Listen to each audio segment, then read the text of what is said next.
Hello and welcome back once again to Steven Sir Makes It Easy, where me, Steven Sir, tries to make your life a little bit more simpler with concepts concerning accountancy and finance. Before I get started with the task for the day, very quickly a few reminders. You can connect with us on our Facebook page, our Instagram ID, as well as the Twitter handle. And the most important one is the Telegram channel given above. If you have not installed Telegram on your mobile phone and you are a subscriber of the channel, it's my request, please get connected to the Telegram channel above, join it, so that this particular Telegram channel is used for official communication, to inform you, to update you about the lectures that will be premiered the next day, as well as the most important thing, the PDF of the question and answer, whatever is coached and tutored on this particular platform, will be shared at the end of that particular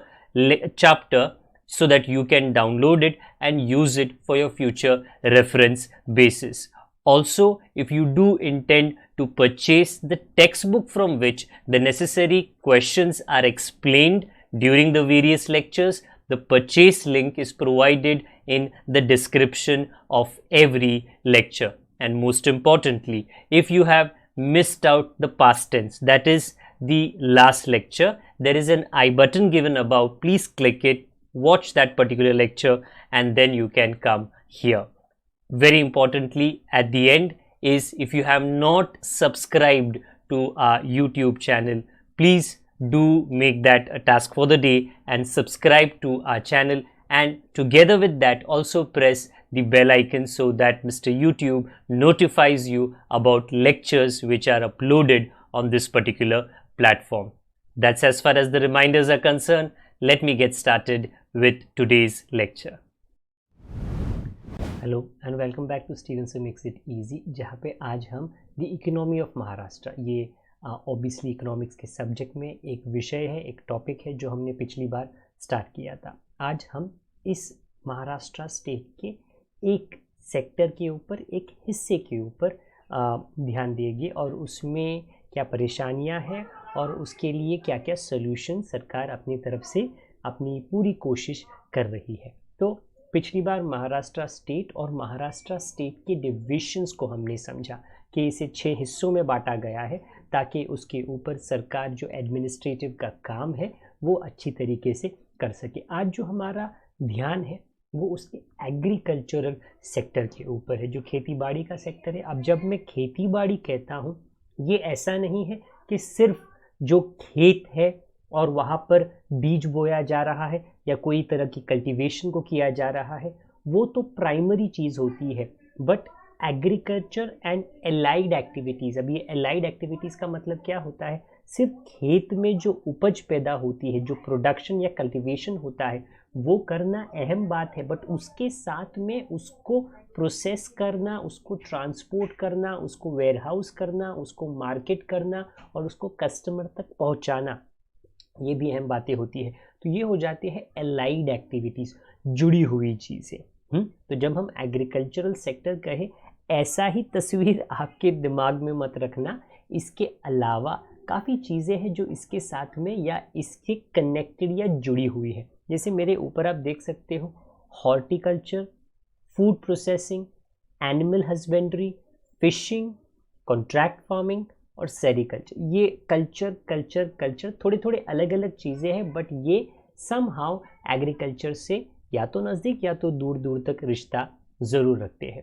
अच्छा, हमको क्या समझना है कि हमारे जो state है महाराष्ट्र का, उसके अंदर एग्रीकल्चर का सेक्टर अपनी तरफ से कितना योगदान देता है। अगर आप थोड़ा ऊपर पढ़ लो, 16-17 के अंदर 12.2% यहाँ पे कमाई होती थी, जो उसके पिछले साल में 15.3%, 2001 और 2 के दौरान 15.3% था। इसका मतलब ये है कि जैसे ही हमारा वक्त आगे जा रहा है, एग्रीकल्चरल सेक्टर का जो कंट्रीब्यूशन है वो काफ़ी हद तक कम हो रहा है। यहाँ पर आप देख सकते हो, जो सबसे ऊपर का हिस्सा है वो एग्रीकल्चर सेक्टर का कंट्रीब्यूशन है, उसके बाद इंडस्ट्री सेक्टर का है और सर्विस सेक्टर जो सबसे ज़्यादा है। हम इंडस्ट्री के सेक्टर को इसके बाद के लेक्चर में और सर्विस सेक्टर को उसके बाद के लेक्चर में डिस्कस करेंगे।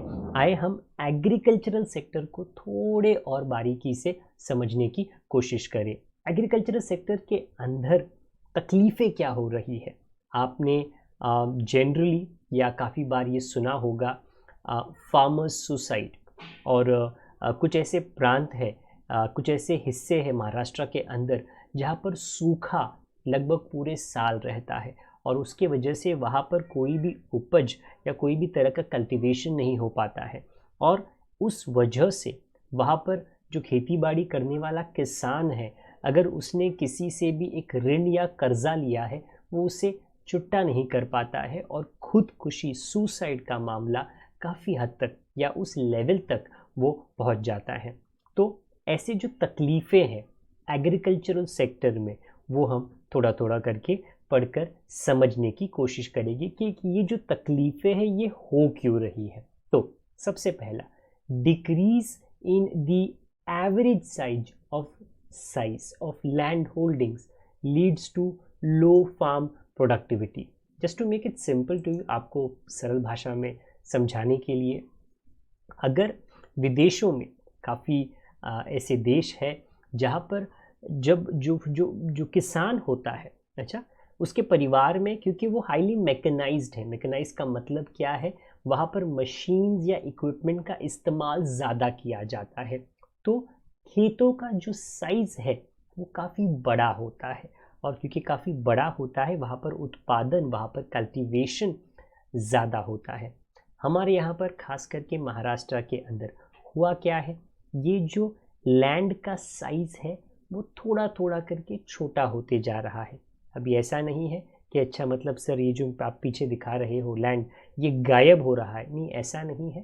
पर जब एक पिता होता है उसके दो बेटे होते हैं, दो बेटे के और दो बेटे के और दो, ये जो लैंड का साइज़ है उस पिता का बढ़ता नहीं है, वो अपने दो बेटों को दो हिस्सों में देता है। वो दो बेटे अगर आगे जाके खेती बाड़ी करे उस दो हिस्सों का 4 हिस्सा बन जाता है, तो उसकी वजह से इतना बड़ा जो ज़मीन का टुकड़ा है वो जैसे ही समय आगे जाता है थोड़ा थोड़ा थोड़ा कम होते जाता है, जिसके वजह से जो प्रोडक्शन की कैपेबिलिटी उस लैंड की है वो थोड़ा थोड़ा कम हो जाती है। दूसरा मुद्दा, increase in the number of small and marginal farmers, के जो छोटे किसान हैं उनकी संख्या ज़्यादा बढ़ रही है, उसके वजह से वो अपनी अलग सी तकलीफ़ें एग्रीकल्चरल सेक्टर के अंदर लेकर आती है। Excessive use of chemical fertilisers and pesticides leading to soil degradation. ऐसा नहीं है कि केमिकल्स और पेस्टिसाइड्स का ज़्यादा उपयोग करके से महाराष्ट्र के सॉइल का डिग्रेडेशन मतलब उसकी क्वालिटी कम हो रही है और आगे जाकर उसको हम बंजर ज़मीन ऐसा डिक्लेयर कर देंगे, ऐसा नहीं है। वो विदेशों में भी होता है, बट यस महाराष्ट्र स्टेट के अंदर एग्रीकल्चरल सेक्टर के अंदर ये एक तकलीफ़ ज़रूर है, क्योंकि जो किसान का वर्ग है, कम्युनिटी है, ग्रुप है, उनके एजुकेशन और लिटरेसी का लेवल, सिखाई का, पढ़ाई का लेवल ज़्यादा नहीं है, तो इसकी वजह से जो वो सुन लेते हैं वो समझ लेते हैं और यकीन मान लेते हैं। और केमिकल्स ये जो होते हैं कीटाणुनाशक, इसका कितना इस्तेमाल करना चाहिए, किस क्वालिटी का इस्तेमाल करना चाहिए, ऐसा नहीं है, क्योंकि खेती बाड़ी एक शॉर्ट टर्म काम नहीं। अब शॉर्ट टर्म काम से मेरा मतलब क्या है, इसे 1 या 2 साल के लिए नहीं 20, 25, 30 साल के लिए किया जाएगा, तो वो ज़मीन जो है उतने सालों तक वो फर्टाइल रहना, वो बंजर नहीं बनना चाहिए। पर क्या करें, लोगों को, किसानों को, क्योंकि इसकी अज्ञानता है, इसके वजह से एग्रीकल्चरल सेक्टर को उस मुद्दे के बारे में थोड़ा धक्का ज़रूर लग जाता है। अच्छा, इसके बाद आगे पढ़े, एग्रीकल्चरल इंडेप्टेडनेस। जैसे मैंने कहा कि महाराष्ट्र के अंदर ही जो किसान है वो कर्जे में काफ़ी डूबे हुए हैं। ऐसा क्यों है? ऐसा जो पहले जो रीज़न बताए गए हैं कि भाई अगर बरसात सही से नहीं होती है और अगर इरिगेशन की फैसिलिटी के जहाँ पर पानी नदी नाले से आपकी खेती तक पहुँचाया जा रहा है, अगर उसकी सुविधा किसानों के पास नहीं है, या अगर उनको कर्जा लेना है बट कोई सरकारी बैंक नहीं है और वहाँ पे जो कर्जा मनी लेंडर्स रहते हैं अगर वही अनऑफिशियली दे रहे हैं, उसके वजह से ये जो किसान वर्ग है ये अगर उनकी खेत के अंदर अच्छा क्रॉप, अच्छा प्रोडक्शन, कल्टीवेशन नहीं हो पाता है, वो अपने कर्जे को लौटा नहीं पाते हैं, उसके ऊपर जो ऋण, जो इंटरेस्ट का मुद्दा होता है वो काफ़ी हद तक बढ़ जाता है। और क्योंकि वो इसे चुकता नहीं दे नहीं पाते हैं, उनके पास खुदकुशी के अलावा और कोई चारा बचता नहीं है। अपनी सरकार पूरी कोशिश कर रही है कि जो किसान वर्ग है अगर उन्होंने ऐसे कर्जे लिए हैं वो कर्ज़ों को माफ़ करे, वो कर्ज़ों को कम करे, उसके ऋण को माफ़ करे, जिसके वजह से एक नई लीस ऑफ लाइफ, एक नया जीवन का जो सपोर्ट है वो इन लोगों को मिल सके। बट एग्रीकल्चरल इंडेप्टेडनेस, कर्जा, उसके वजह से काफ़ी किसानों को मार झेलनी पड़ी है। ओके, इसके बाद का मुद्दा 5वां, poor implementation of land reforms and adverse crop pattern, कि किस सीजन के अंदर किस किस किस चीज़ों की पैदाइश आपको करनी पड़ेगी, कल्टीवेशन करना पड़ेगा, और उसको अगर उस ऋतु में, उस सीज़न में, भले ही वो जाड़े का सीज़न हो, वो ठंडी का सीज़न हो, वो बरसात का सीज़न हो, अगर नहीं किया जाए तो ऑटोमेटिकली जो कल्टीवेशन है वो सही से नहीं हो सकती है। हाँ, इसके बाद का मुद्दा dry land and इनएडिक्वेट irrigation facilities, क्योंकि जो ज़मीन है वो केमिकल्स के कारण, पेस्टिसाइड्स, फर्टिलाइजर्स के ज़्यादा इस्तेमाल के कारण सूखी हो रही है, और इरिगेशन की इस तरह जो मेरे पीछे है उसकी सुविधा जो छोटे दर्जे के किसान हैं उन तक नहीं पहुंच पाया रहा है।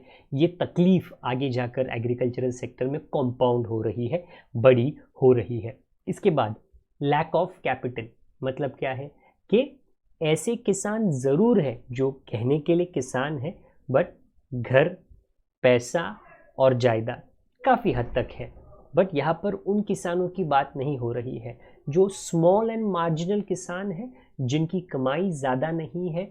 उनको परेशानी किस बारे में होती है? पैसों के बारे में, क्योंकि अगर पैसा नहीं है बीज खरीदा नहीं जा सकता है। अगर बीज अच्छे क्वालिटी का, अच्छे दर्जे का नहीं खरीदा जाएगा तो उससे जो उपज पैदा होती है, जो कल्टीवेशन किया जाता है, वो अच्छे क्वालिटी का नहीं होगा, और उसके वजह से एक सर्कल के अंदर, एक विशियस सर्कल के अंदर वो किसान फंस जाता है, और वो जो कर्जे लेता है क्योंकि वो कमा नहीं पाता उतना, वो कर्जे का परत फेड़ उसे लौटा नहीं पाता है।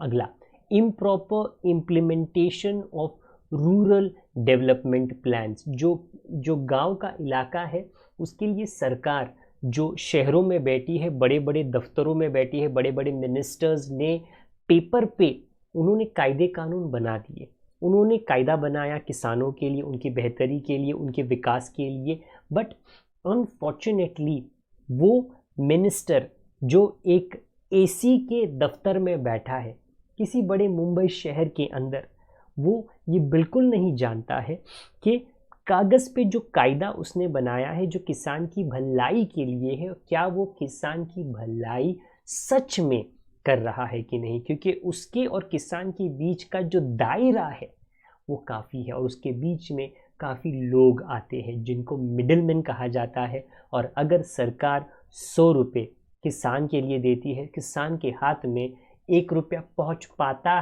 है भी कि नहीं, ये भी एक बहुत बड़ा सवाल उठ जाता है। आगे, लैक ऑफ मार्केटिंग फैसिलिटीज़, मैंने इसके पहले कहा है क्या कि सिर्फ खेती बाड़ी करना एक मुद्दा है, बट जो उपज वहाँ पर पैदा हुई है उसे रखना, उसे ट्रांसपोर्ट करना, उसे मार्केट करना और उसे मंडी तक या कस्टमर तक पहुँचाना, ये बहुत इम्पोर्टेंट हो जाता है। और अनफॉर्चुनेटली जो किसान है ये सुविधाएं उनके पास में आसानी से अवेलेबल नहीं होती है।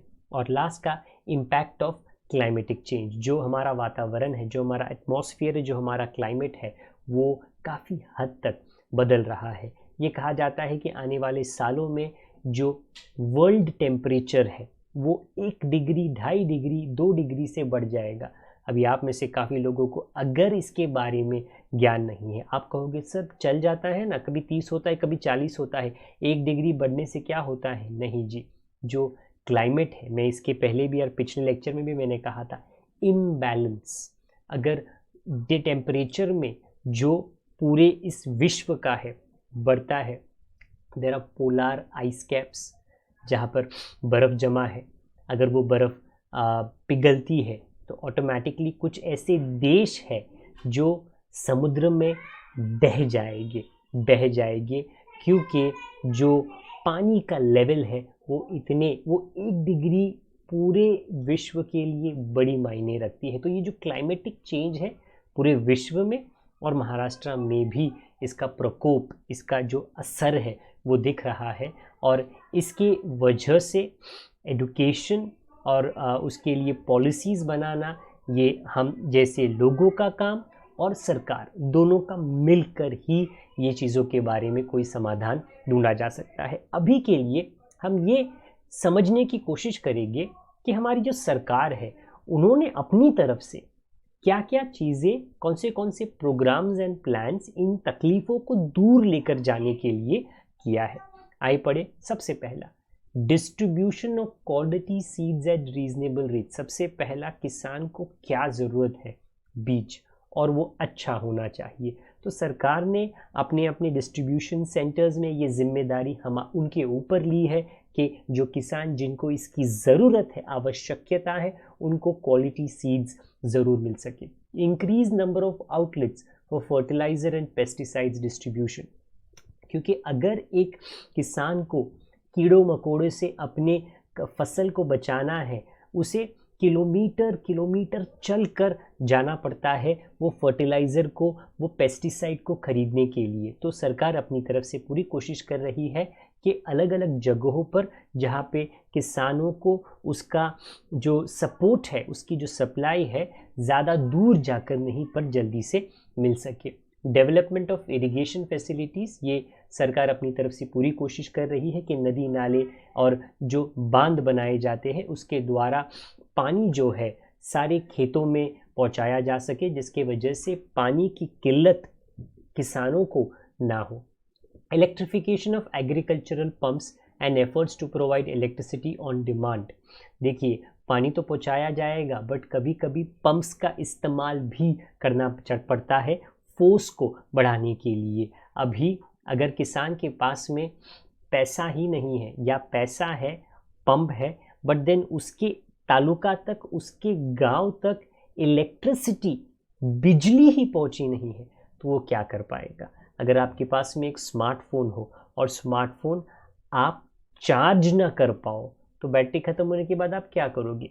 वो कोई भी स्मार्टफोन स्मार्ट तो नहीं रहेगा। उसी तरह अगर पंप है और इरिगेशन की सुविधा है तो वहाँ पर बिजली का होना भी बहुत बहुत ज़रूरी है। सरकार ने अपनी तरफ से ये भी पूरी कोशिश उन्होंने कर ली है। फाइनेंशियल असिस्टेंस के अलग अलग इंस्टीट्यूशंस बनाए गए हैं ताकि किसान जो है इन इंस्टीट्यूशंस के पास में जा सके और कर्जे अपने एग्रीकल्चर और उसके जुड़े हुए चीज़ों के लिए ले सके। Setting up of agricultural produce marketing committee APMC, इस पर हमारे देश में कुछ महीनों से काफ़ी बड़ा बवाल चल रहा है, बट महाराष्ट्र के स्टेट के अंदर इन कमिटीज़ को बनाया गया है जिनकी जिम्मेदारी होती है कि जो खेतों में चीज़ें बनाई जा रही है, उगाई जा रही है, उसे प्रोसेस करके अच्छी कीमतों में इन जगहों पर बेचा जाए ताकि किसानों को अच्छा भाव, अच्छा रेट मिल सके। फिर बाकी और चीज़ें भी की जा रही है, जैसे है establishment of agro export zones, जो भी चीज़ें विदेश भेजी जा सकती है, अगर अभी ऑब्वियसली उसको विदेश भेजा जाना चाहिए, कुछ ऐसी सुविधाएं कोल्ड स्टोरेज की होनी चाहिए जहां पर जो किसान है अपनी उपज को लाकर रख सके और अकॉर्डिंगली उसे कोई ना कोई स्पेशल पैकेजिंग में विदेश भेजा जा सके। बट इसकी पूरी जो कोशिश है सरकार अपने लेवल पर ज़रूर कर रही है। Horticultural training centres, grading and packing facilities, ये बहुत इम्पॉर्टेंट है कि जो बीज बनाया जा रहा है उससे उपज जो पैदा होती है उसकी क्वालिटी क्या है, क्योंकि कुछ ऐसे देश है अगर उसे एक्सपोर्ट किया जा रहा है एक दर्जे के नीचे की क्वालिटी को वो एक्सेप्ट कबूल नहीं करते हैं। तो कौन सी ग्रेड की चीज़ बनाई गई है ये, अगर आप कभी मार्केट गए हो अपनी मम्मी के साथ, अपने पापा के साथ, अपने बड़े भाई या बहन के साथ में,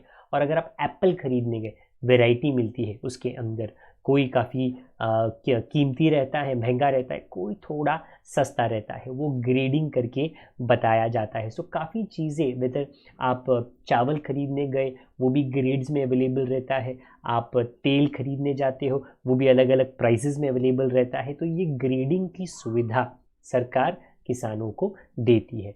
creating awareness about agricultural information through the use of mass media, सरकार अपनी तरफ से पूरी कोशिश कर रही है, टीवी के माध्यम से, इंटरनेट के माध्यम से, अलग अलग सोशल मीडिया के माध्यम से, कि जानकारी खेतीबाड़ी के बारे में जो किसान हैं उनको जितनी जल्दी हो सके दी जाए, for making agriculture a profit making business. क्योंकि कुछ सालों से, काफ़ी सालों से एग्रीकल्चर के प्रति जो लगाव है किसानों का या तो किसानों के बच्चों का, कम होता जा रहा है। ऐसा नहीं है कि सिर्फ किसान और किसान के बच्चे ही खेती बाड़ी करनी चाहिए, दूसरों को भी उसके अंदर शहरों से जाना चाहिए। तो इसके लिए सरकार अपनी तरफ से पूरी कोशिश कर रही है।